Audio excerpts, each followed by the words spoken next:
Então a gente continua nosso estudo do átomo de hidrogênio, vendo agora o momento angular. Né? Então, algumas coisas muito fundamentais nesse vídeo vão aparecer. E isso tem a ver com os postulados da mecânica quântica. Antes de sistematizar isso junto com os postulados, nós vamos ver algumas continhas para mostrar como que o momento angular pode aparecer no nosso problema. Tá, então, eu lembro a equação que a gente tinha obtido para a parte angular da equação de Schrödinger, que foi escrita dessa forma. Olha, 1 sobre seno θ, d de θ, seno θ, d de θ, numa função y, né, que eu falei que dependia de θ e φ. Deixa eu aqui. Menos 1 sobre seno ao quadrado de θ, e a parte que deriva duas vezes em φ, né? Deriva o y duas vezes em φ, menos L mais 1, y igual a zero. Essa era a nossa equação. A gente tinha também uma equação radial que nos dava esse R de R, e com isso tudo aqui a gente construía a nossa função de onda, que era o meu psi, que era um R de R, e a parte angular, que era o meu y, que dependia então de θ e φ. Eu tinha os meus números quânticos aqui, aqui dependia de L, ml, né? Aqui dependia de nl. Então eu tinha um psi que, na final das contas, dependia de nl, e ml era o conjunto de números quânticos que indexava o meu psi, né? Que é o meu estado. Com isso, a equação de Schrödinger minha podia ser escrita compactamente como Hψ é igual a Epsi, se E dependia de N, e o Psi dependia de N, L, ML.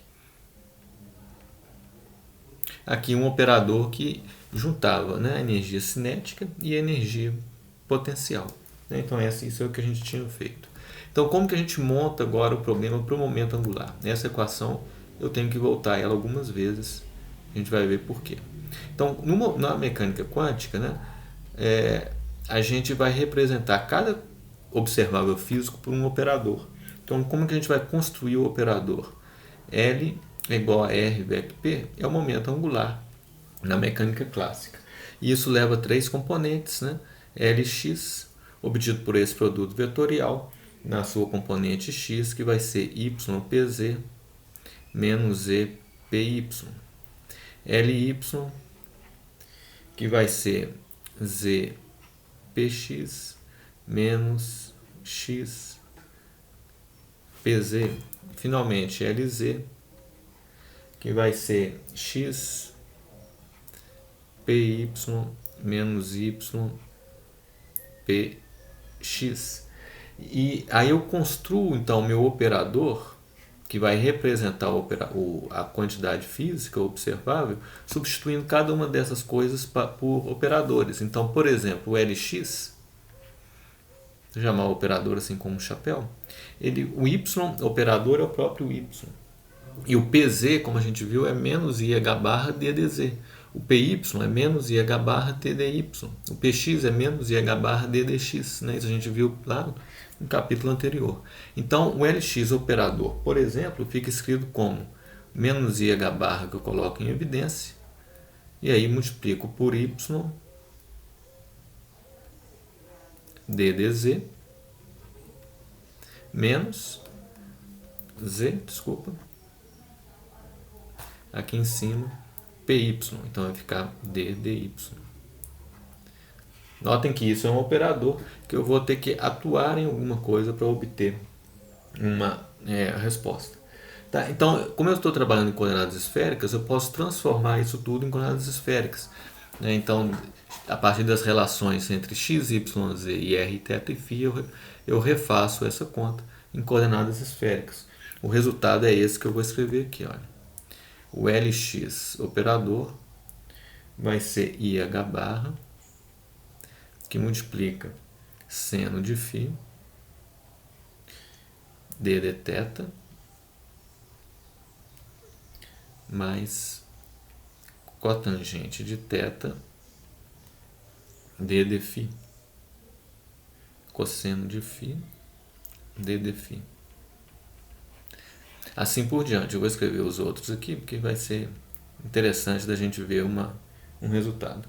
O Ly vai ser menos cosseno de φ d de θ, e aqui eu vou ter um mais cotangente de θ seno de φ d de φ. E por último, o Lz vai ser menos IH barra d de φ apenas.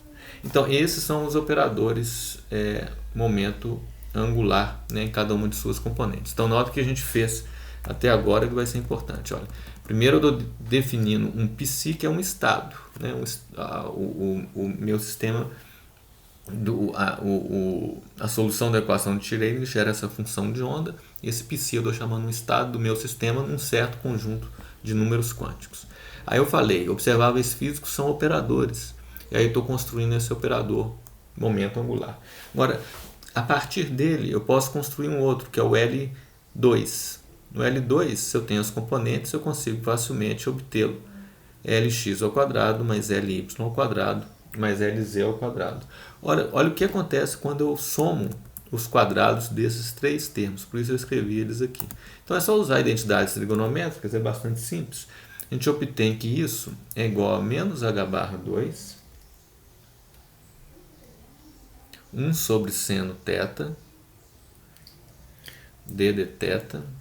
É uma cara bem familiar para a gente. Seno θ, d de θ, mais 1 sobre seno ao quadrado de θ, d2, dφ2. Ora, compara isso, né, com a nossa primeira equação. Olha, esse termo aparece, esse termo aparece. Né? Então, é praticamente idêntico a esses dois termos. Né? Então, eu posso escrever, olhando para aquele primeiro termo, a seguinte equação. Olha, L2y é igual a h barra 2 LL mais 1 vezes o y. Quem que é o y? Né? É essa solução da parte angular da equação de Schrödinger. Porque eu sei que ela satisfaz isso aqui. Mas isso aqui, eu acabei de ver, faz parte do operador momento angular. Isso aqui, então, vai ser a menos do h barra 2 e do sinal negativo. Esse é o momento angular ao quadrado. Tá? Então, a partir daqui, eu posso identificar o L2, ver que isso aqui, então, pode ser escrito como L2y igual a LL mais 1 h barra 2 vezes y. Eu multiplico tudo por h barra 2, né? E então obtenho esse resultado. Você vê que o menos faz parte do operador aqui. Ó. O resto é idêntico. Eu tenho só que multiplicar por h barra 2. Então, esta equação aqui, ó,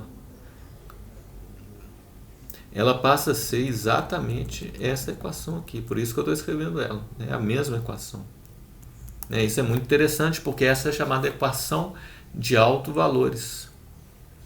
Tá? E a gente vai ver que na mecânica quântica, um postulado me diz que quando eu meço uma grandeza física, o único resultado possível é um autovalor desse operador. Tá? E aqui então eu identifico quem são os autovalores do operador momento angular quando eu estou num certo estado quântico. Onde aparece o estado quântico aqui? Ora, se eu multiplico aqui por R, eu não mudo nada.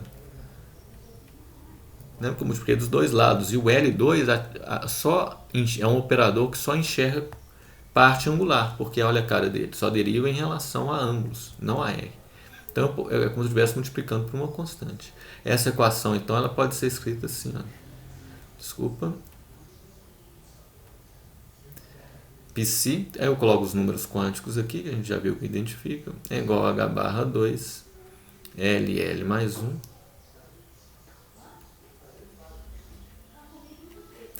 Psi de N, L, ML. Essa é uma equação de autovalores para o L2, então, que me fala o seguinte: quando eu estou no estado NLML, eu obtenho como resultado para a medida do momento angular ao quadrado esses valores que estão aqui identificados como os autovalores dessa equação. Assim como antes, eu tinha isso aqui, olha, NLML. Com o operador H, eu tinha as energias que dependem de N. Né? Então, se eu estou nesse estado NLML e meço a energia, eu obtenho o alto valor correspondente, que é o EN. Tá? Então, o resultado da medida nesse estado vai dar um EN para a energia e um H/2 LL mais 1 para o L2, porque são os autovalores correspondentes a esses operadores. Tá? E aí eu posso também investigar a situação do LZ. Olha, o LZ é fácil, que ele é menos IH ddφ. E aí eu sei que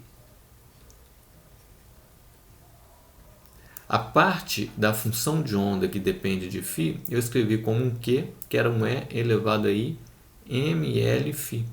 Então, quando eu aplico o LZ em π, π é um Y vezes R, por sua vez isso é um LZ, que é um P de θ, um R e um E elevado a I mLφ. Então, aqui a parte de φ, a parte de θ e a parte de R. Ora, isso aqui vai dar um PR que não vai passar pelo operador, porque é constante, né? O operador deriva em relação a φ, e quando eu faço a derivada, cai um IML elevado a IMLφ. Eu ainda tenho esse menos IH/, que eu coloco aqui, que não vai caber, vou colocar um pouquinho para cá, menos IH/. Logo, o resultado disso é o seguinte: LZ π é igual ao que, olha, I2 é menos 1, com menos 1 acaba, e eu fico com H/ mLπ. Ora, nós temos a mesma situação agora de antes. Eu tenho uma equação de autovalores para o LZ. Se eu meço o LZ, eu posso obter apenas esses valores, H/ mL.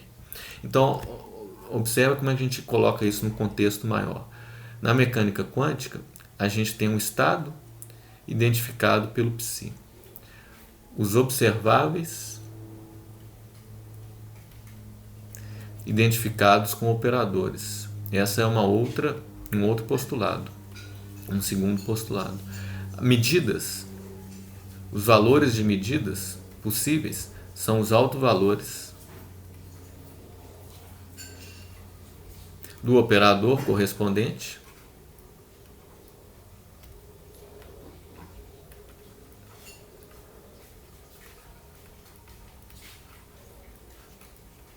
eu vou só conseguir obter autovalores daquele operador. Tá? E aí eu vou ter a evolução temporal desse psi dado pela equação de Schrödinger, e isso é um outro postulado. Então aqui a gente identifica que o L2 e o LZ eles têm as mesmas autofunções que o operador energia, com autovalores dados por H/ mL para o LZ e H/2 LL mais 1 para o L2.